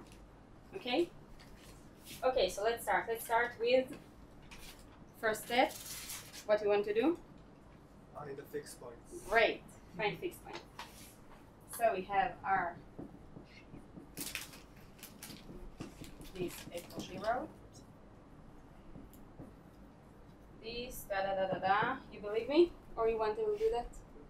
Okay, it's okay. Different opinion? Okay.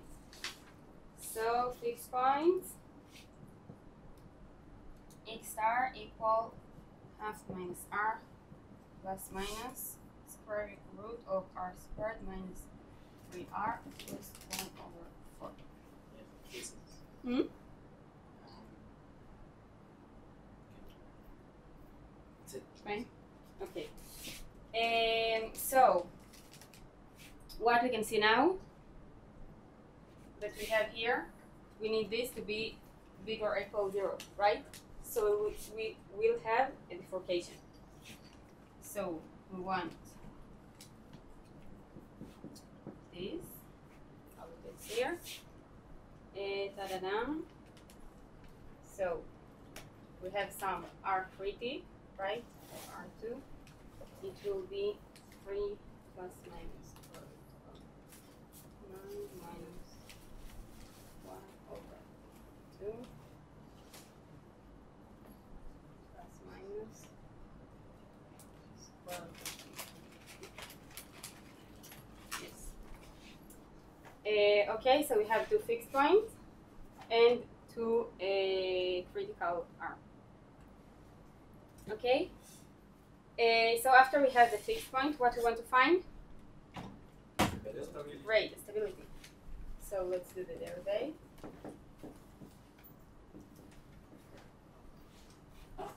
Where is it? Here. Okay, we have minus 1 plus x minus x over this.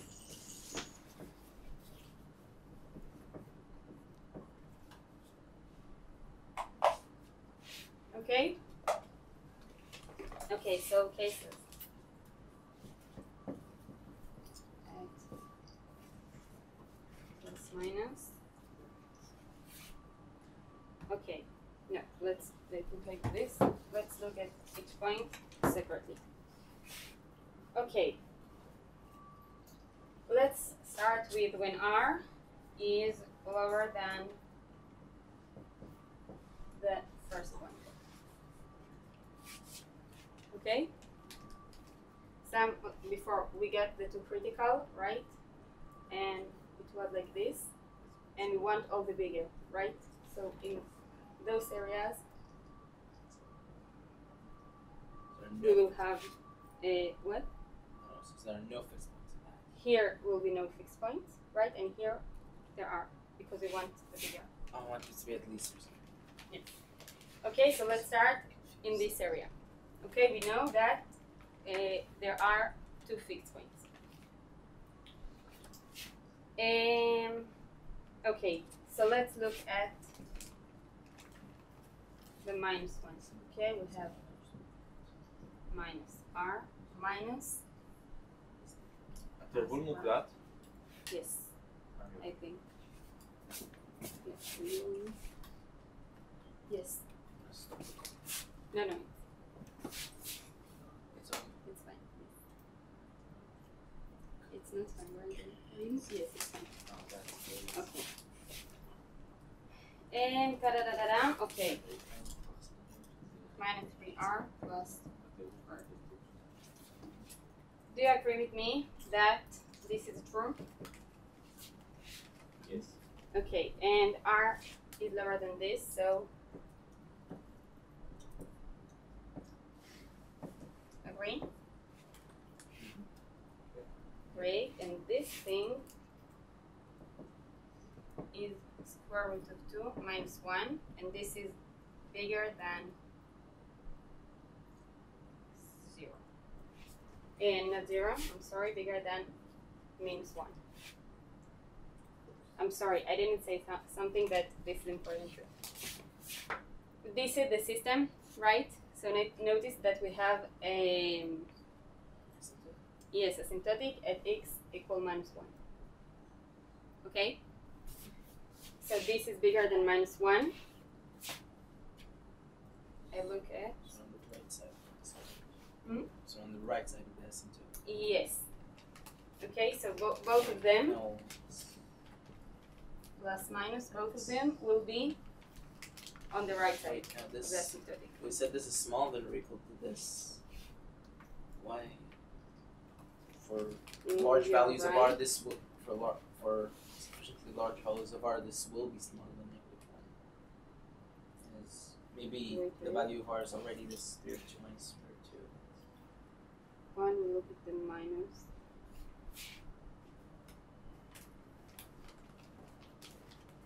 The plus is probably always negative 1. Not sure about the minus. No, wait, what I want to do. 1 minus r. This is lower than this, right? And then we want to say it's lower than minus 1. Yes. Okay, and this is not the first, so what problem? Square root of 2. We'll add to r. It's not always actually. There are more cases. But then it should be. Wait. The function looks like this.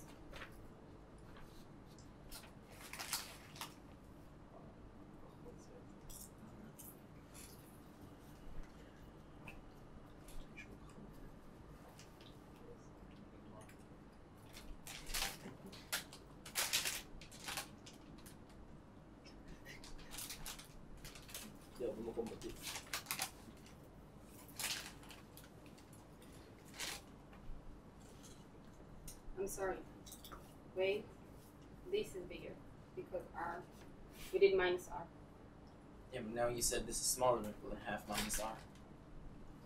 In fact, I think for the large, oh wait, no, but it's small.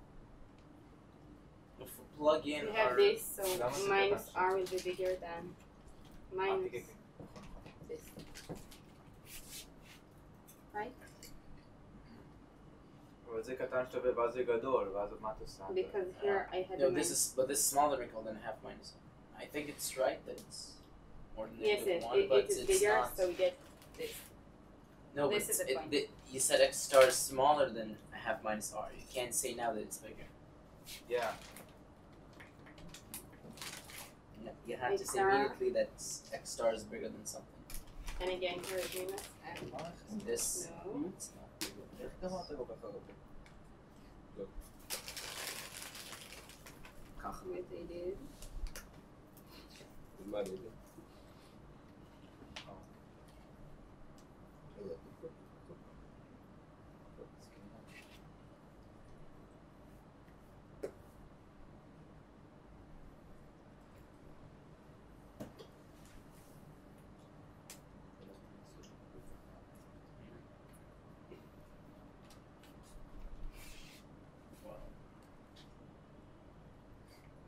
Wait, let's look at the plus maybe.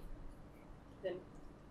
Well, if this is bigger than -1, then the plus is definitely.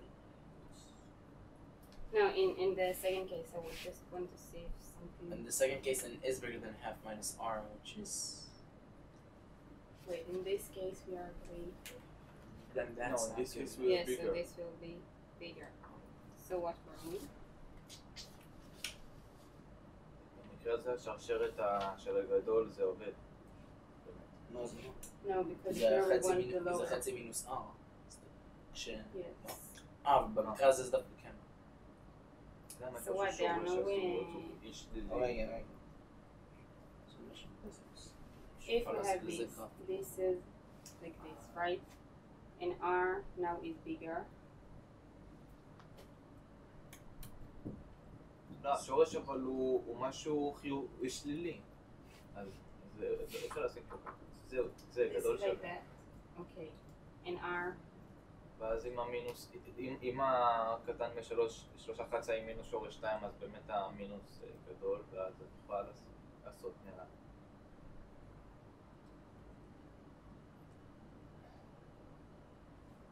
Maybe like Well, this. it's a can. It's a known Oh, that wait, if you I are think- going high in the I think when physics, you get I lower. think in this case when r is going to negative infinity, and this is decreasing, and then the square root of r squared blah blah blah is gonna like be sort of asymptotic to negative r, and then it'll approach half. No, it's gonna be r minus a half. It's gonna be Wait, it's let's gonna be look r at this. minus 1.5. So it's gonna On this, approach are you negative agree with 1 me? below. Are you No, I agree think with this me? is. I think this is in this case very negative 1. אף אחד לא מצליח להתמודד עם זה. This is bigger than this, כי צריך מים. right? כן. Okay, so we have לא, הוא מתאמן. זה Why שורש. כי אם זה שורש this אז is זה... positive. כן. I'm sorry. So we have אני יכול למצוא את זה דרך זה. right. כשנבחר להוכיח שזה בדיוק זה. זה So הבנתי, if אבל we אם יש have משהו this, בשורש, אז הוא האיש שלילי. אז אם אני... let's look for this thing. So it will be lower than or bigger than this thing. So it will be No. No. I think when r approaches negative infinity, then like this will be decreasing as a function of r, and then I think it'll approach negative 1 from above, so it will be bigger than negative 1. מה גדול ממנו? but how you can get it. Oh, because because it's gonna be r minus 1.5 squared minus some constant, so it's gonna like behave. Asymptotically, it's gonna behave as if it was r minus 1.5.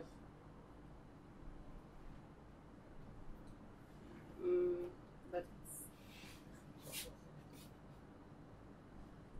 No, but it's negative infinity, so it's gonna be like minus r plus 1.5. Yeah. Yeah, and then r's cancel out. It's negative 1. Well, it's solvable. It's not fun. wait, again we had this, right? So this is square root of 2 minus 1. And square root of 2 minus 1. But it is bigger than negative 1 in this case. Yes. This is r. I mean, you can always take the derivative and check this out. במקרה של x פלוס אבל הכל עובד כמו שצריך, לא? I'm sorry, okay. Yes. This is that. For x minus, I X want it minus to in be this case bigger. is still bigger than negative 1. I want this case.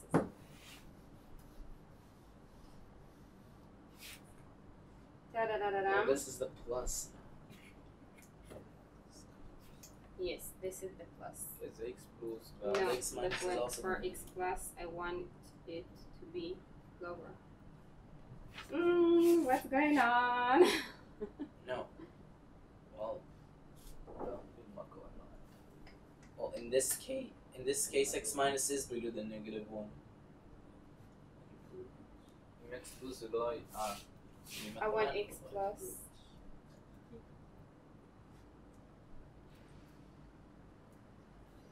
עם ה-x פלוס, אז יש שורש, אנחנו מוסיפים שורש, מוסיפים איבר אי שלילי. No, אז הוא but the גדול one, שווה. I'll tell you what I want at the end, okay?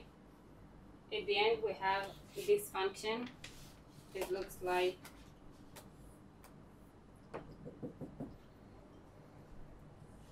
this.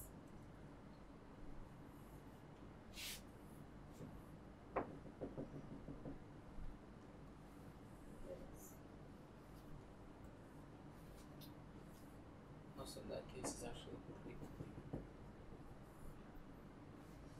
And this. Okay? So what I want to get is that in this case x star minus is bigger than 1. Okay? Negative 1. Bigger than negative. Bigger, yes, than minus 1. And here I want to get this. Yeah, I can prove it. And I don't understand what's the problem. No, it's provable. It's as provable.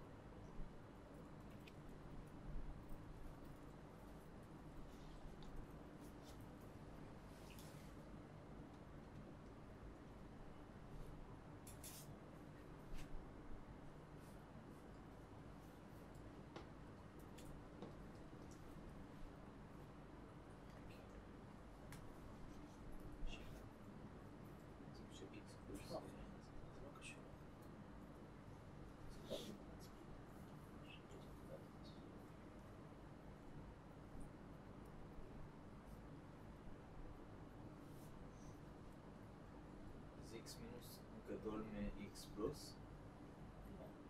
x מינוס קטן x פלוס. Yes. x מינוס תמיד קטן x פלוס. Yes.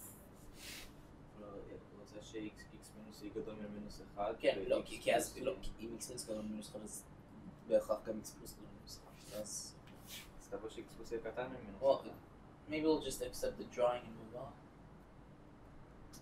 Maybe, so try to... I'll upload. Or yes. I think we can Exercise do it for like reading. we can put the variables inside and do all of that. I want to skip on that. So because of that I try to do this. But yes, something went wrong. So in big idea, this is the cases. Okay? x פלוס קטן ממינוס 1? איך זה הגיוני? Yes, because here לא יודע. this is x minus and this is x plus.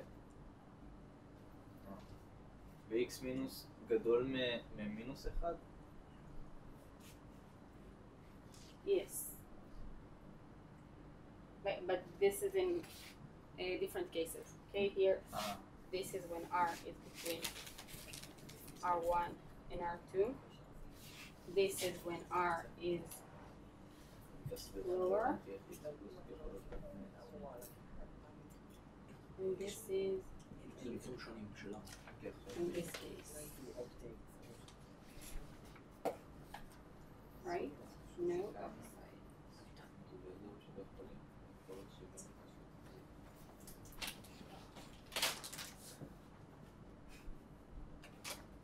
Okay, these are the cases. Okay, so I don't know, I'll solve it later. These are the cases, and we want to draw the bifurcation diagram.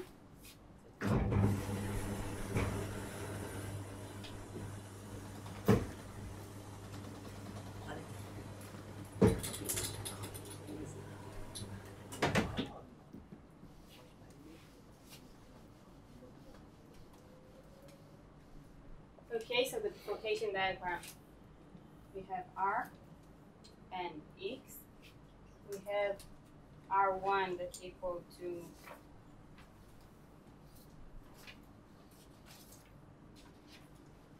where are the numbers?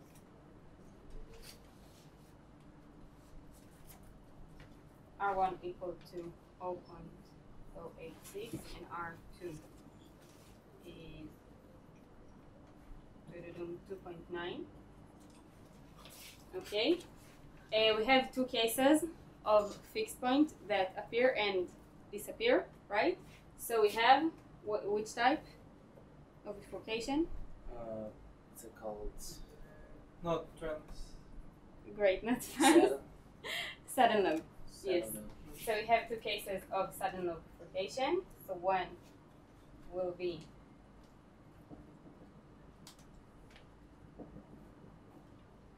for R1, and for R2 we'll get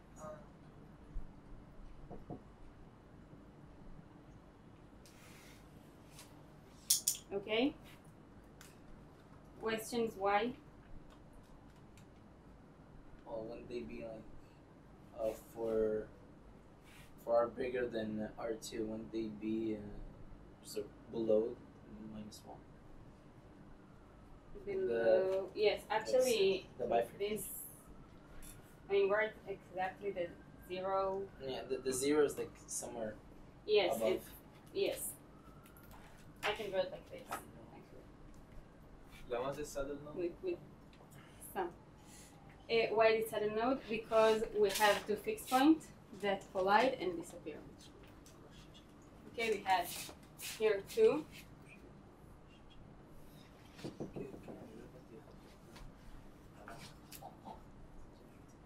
We had two here, right? Yeah. That became like this. And disappear. Okay? And this is, of course, the x plus and the x minus, right? Plus bigger than minus. Okay. Fine. Next.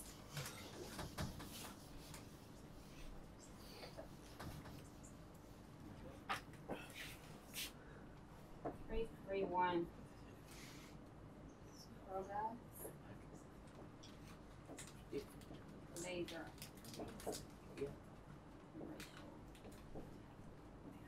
Okay. How many of you know how a laser works? Like you have one line.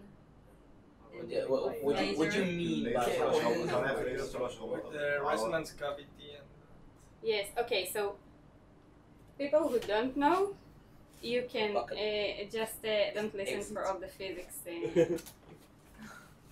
Just listen to the math. Okay. So we have now what? That looks. זה פשוט תזיז את העכבר או משהו. תעשו אישור. זה על הטלוויזיה. Is it touch or? הטלוויזיה הזאת? זה ספציפית זאתי. פשוט תעלה ותוריד את הווליום לרגע. איפה? אי שם. Do we care about this television? אולי זה קשור להקלטה, אני יודע. No, because the recording is in this computer. Oh well, too bad. And it is so like but there are no if pictures. someone will ask to join in, They're do all that. I see there. Okay. That would be very sad. Oh, that's a shame. Okay, so we have an improved model for laser. Okay, we have small n is the number of the laser photons. Okay, and capital N is the number of the excited atoms. Okay, so we have the model, and that is G and capital N minus Kn, and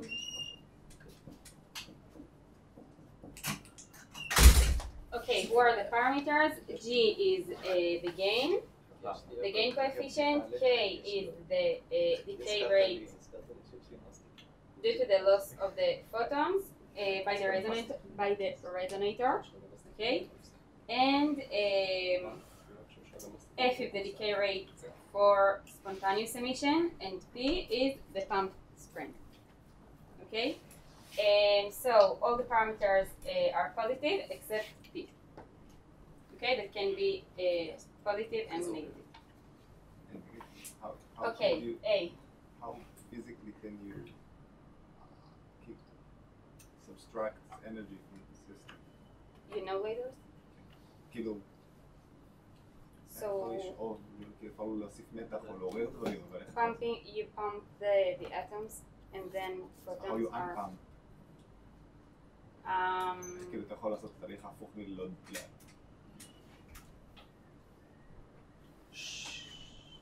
אוקיי, לא קריטי.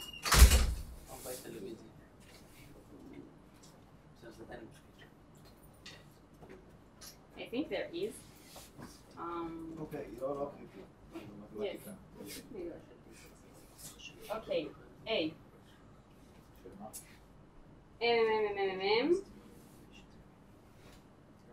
Okay.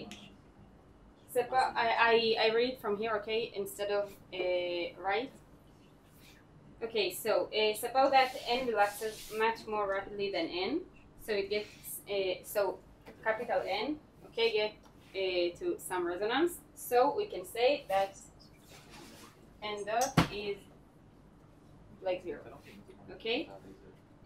We want to convert the system to one-dimensional system. So, given that approximation, we want to express capital N as a function of N. Okay, and T of course. Ta-da-da-da-da-da-da. Okay, this is it. So, let's start. Let's wait. Okay. We have this expression, so can we add the equations? Like think about a new variable, like the sum and what? Like small n and big N, like the sum, and if we find the function of the sum, we can just subtract later. You can, but I think this is much simple because we have. You just have this thing. Again, from here. To do because n dot is about 0, you can do this equation. You also can say n equal to n0, and then start just which insert n equal to n? Big N is just constant, and then you just insert this equation and get n as a function of n small n. Big N is a function of small n. You can. But this is like it's not. No, okay, it's constant only from first order. Ah, okay. Okay, so from here we have n gn plus f plus p.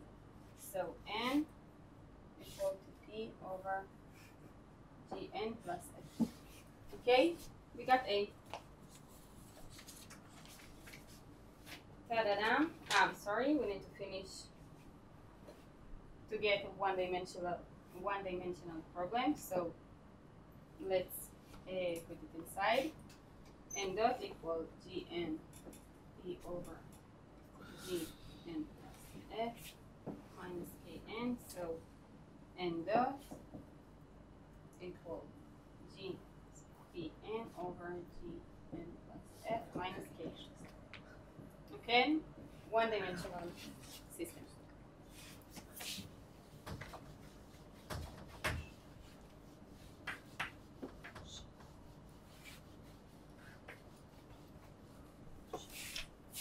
B. Ta-da-da-da-dam.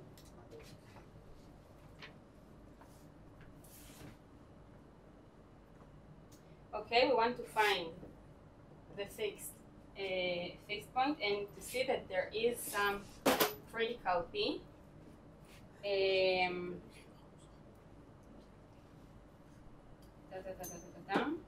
Some critical P that the stability of n star will change.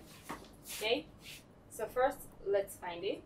So we want this equation Gn plus f minus kn. It is clear that n star is equal 0, right? We have here n and here n. This is the point. There's another one, right? No, it is more asymptotic. It is not and okay, let's find the critical p.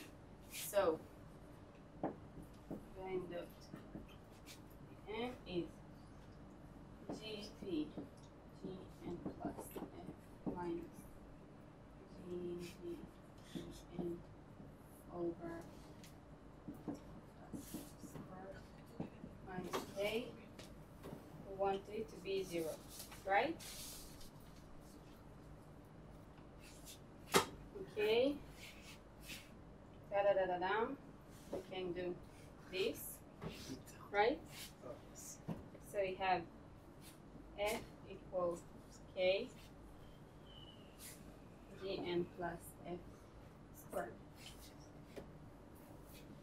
Where is p? G squared. I'm sorry, here. GP, right? Okay, we are at n star, so we can put it inside, right? Wait. Yes, okay. No, I'm sorry, what I did it? No. Sorry. We have this, okay? So we want to find the stability. We don't know if it is equal to 0 or not. So we have GP f over Gn plus f squared minus k. Okay, we want to find the p where it's flipped. Okay, so now I can say that I'm at n star that equals 0. So this is GP f over f squared minus k. And let's find when this happened. Okay? So let's just go over n k f over g. Okay? So we had the critical when the stability is flipped. Right? Okay. Wait, C. Why we have only n star is 0 and not another one? Because you get it from here. And n. Okay. And this is But we also... the name. לא, אבל אפשר עדיין כאילו שזה עדיין פשוט יוצא, כאילו, לא שבחנה הוא 0, פשוט רוב ביטוי זה יוצא 0. לא. כאילו ש1 חלקי משהו ועוד x. Let's say, maybe, but we don't want to talk about this because this point have the bifurcation. And this is what we want to see. Okay, so again, this is just for this point. Okay, and see what type of bifurcation occurs at later threshold PC. So, okay, so we had this thing, right? When if PC is lower than this, so we know that all of this expression is lower than 0, right? So the fixed point will be stable or unstable? Stable, right.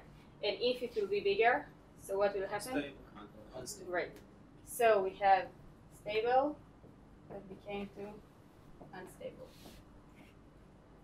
Right? So which type of bifurcation is it? Transcritical, right. Critical. And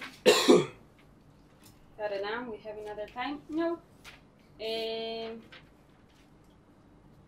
Okay, you talk about pitchfork bifurcation in the class, right?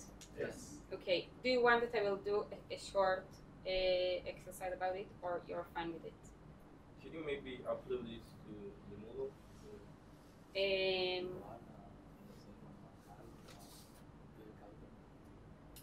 I fixed the problem of the first exercise, and I'll put it. Alright. And when homework number 2 is? When it will be uploaded? Yes. Today. Yes. Okay. Good evening. כאילו כאן הכוונה היא, כאילו אנחנו מדברים רק על שווה ל-0, כאילו